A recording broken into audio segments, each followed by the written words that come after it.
بسم اللہ الرحمن الرحیم۔ ایک نوجوان کی توبہ۔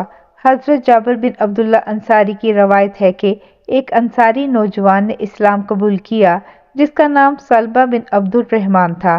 یہ نوجوان رسول اللہ صلی اللہ علیہ وسلم کی خدمت کیا کرتا تھا۔ ایک مرتبہ رسول اللہ صلی اللہ علیہ وسلم نے انہیں کسی کام کے لیے بھیجا تو اس نے گزرتے ہوئے ایک انصاری کے گھر جھانک لیا تو اندر عورت غسل کر رہی تھی۔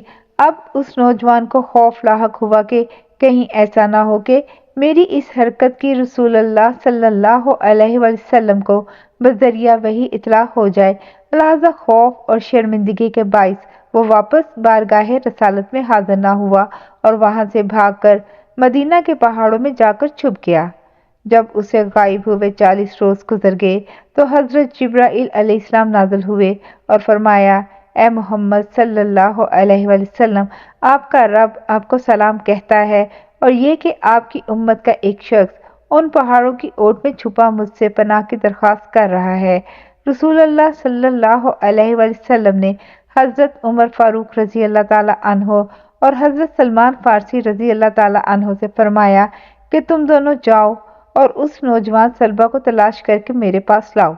یہ دونوں حضرات مدینہ منورہ سے ان پہاڑوں کی طرف تلاش میں نکلے تو راستے میں مدینہ منورہ کے زوافہ نامی ایک چرواہے سے ملاقات ہو گئی تو اس سے پوچھا کہ کیا تم نے ان پہاڑوں کے دامن میں سلبہ نامی کسی نوجوان کو تو نہیں دیکھا؟ اس نے کہا کہ شاید آپ لوگ جہنم کے ڈر سے بھاگے ہوئے نوجوان کے بارے میں سوال کر رہے ہیں۔ ان حضرات نے کہا، تمہیں کیسے معلوم ہوا کہ وہ جہنم سے بھاگا ہوا ہے؟ چرواہے نے کہا، وہ اس لیے کہ جب آدھی رات گزرتی ہے تو وہ اپنی پیشانی پر ہاتھ رکھے پہاڑوں کے دامن سے نمودار ہو کر اس طرح صدا لگاتا ہے، اے کاش تو میری روح کو بھی روحوں میں قبض کر لیتا اور جسم کو جسموں میں، اور مجھے فیصلے کے دن کے لیے مؤخر نہ رکھتا۔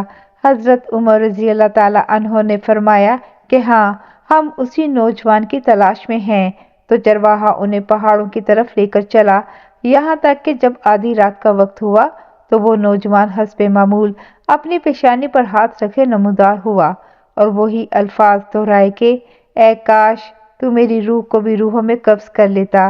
اس دوران حضرت عمر رضی اللہ تعالیٰ عنہ نے جھپٹ کر اسے گود میں اٹھا لیا تو اس نے پوچھا کہ رسول اللہ صلی اللہ علیہ وسلم کو میرے گناہ کے بارے میں معلوم پڑ گیا ہے؟ فرمایا، یہ تو مجھے معلوم نہیں، البتہ کل شام آپ صلی اللہ علیہ وسلم نے تمہیں یاد کیا، پھر مجھے اور سلمان کو تمہاری تلاش پہ بھیج دیا کہ جاؤ سلبہ کو ڈھونڈ کر لاؤ۔ اس نے کہا کہ پھر ایسا کرو، مجھے اس وقت بارگاہ اقدس میں لے چلو جب آپ صلی اللہ علیہ وسلم نماز پڑھ رہے ہوں۔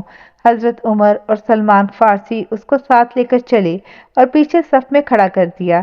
سلبہ نے جب حالت نماز میں رسول اللہ صلی اللہ علیہ وسلم کی تلاوت سنی تو بے ہوش ہو کر گر پڑا۔ سلام کے بعد جب رسول اللہ صلی اللہ علیہ وسلم نے ان حضرات سے سلبہ کے بارے میں پوچھا تو عرض کیا گیا، یا رسول اللہ صلی اللہ علیہ وسلم، یہ رہا سلبہ۔ رسول اللہ صلی اللہ علیہ وسلم نے اسے ہلایا تو وہ ہوش میں آ گیا۔ آپ نے فرمایا، تجھے کس چیز نے مجھ سے غائب کر دیا تھا؟ عرض کیا، میرے گناہ نے، یا رسول اللہ صلی اللہ علیہ وسلم۔ آپ نے اسے تسلی دی اور اسے اپنے گھر جانے کا حکم فرمایا، جس کے بعد یہ نوجوان 8 روز تک بیمار پڑا رہا۔ اطلاع ملنے پر حضرت سلمان فارسی بارگاہ رسالت میں حاضر ہو کر عرض گزار ہوئے، یا رسول اللہ صلی اللہ علیہ وسلم، احساس گناہ نے سلبہ کو بیمار کر ڈالا۔ رسول اللہ صلی اللہ علیہ وسلم نے فرمایا، چلو ابھی سلبہ کی عیادت کریں۔ آپ صلی اللہ علیہ وسلم اس کے پاس تشریف لائے اور اس کا سر اپنی گود میں لے لیا۔ آپ صلی اللہ علیہ وسلم نے فرمایا، اس وقت تم کیا محسوس کرتے ہو؟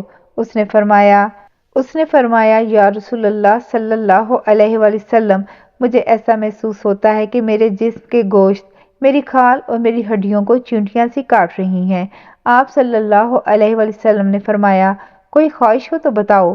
عرض کیا، یا رسول اللہ صلی اللہ علیہ وسلم، میرے رب کی طرف سے مغفرت کا پروانہ اور بس۔ حضرت جبرائیل علیہ السلام نے نزول فرمایا اور فرمایا اگر میرا یہ بندہ زمین کی مقدار بھر بھی گناہ کرتا تو میں اسی مقدار میں اپنی رحمت اور مغفرت کے ساتھ اس کا استقبال کرتا۔ جب رسول اللہ صلی اللہ علیہ وسلم نے سلبہ کو اللہ کا یہ پیغام دیا تو اس نے ایک چیخ کے ساتھ جان دے دی۔ رسول اللہ نے سلبہ کی تجہیز و تکفین کا حکم فرمایا اور نماز جنازہ کے بعد اسے لے کر نکلے۔ ہم نے دیکھا کہ رسول اللہ صلی اللہ علیہ وسلم چلتے ہوئے انتہائی احتیاط کے ساتھ پورا پاؤں زمین پر رکھنے کی بجائے پنجوں کے بل چل رہے تھے۔ تدفین کے بعد رسول اللہ صلی اللہ علیہ وسلم سے اس کی وجہ پوچھی گئی تو آپ نے فرمایا قسم ہے اس ذات کی جس نے مجھے سچا نبی بنا کر بھیجا، وجہ یہ تھی کہ سلبہ کے جنازے کے ساتھ چلنے کے لیے آسمان سے اس قدر فرشتے نازل ہوئے کہ زمین پر پاؤں رکھنا مشکل تھا۔ جزاک اللہ خیر۔ سبحان اللہ۔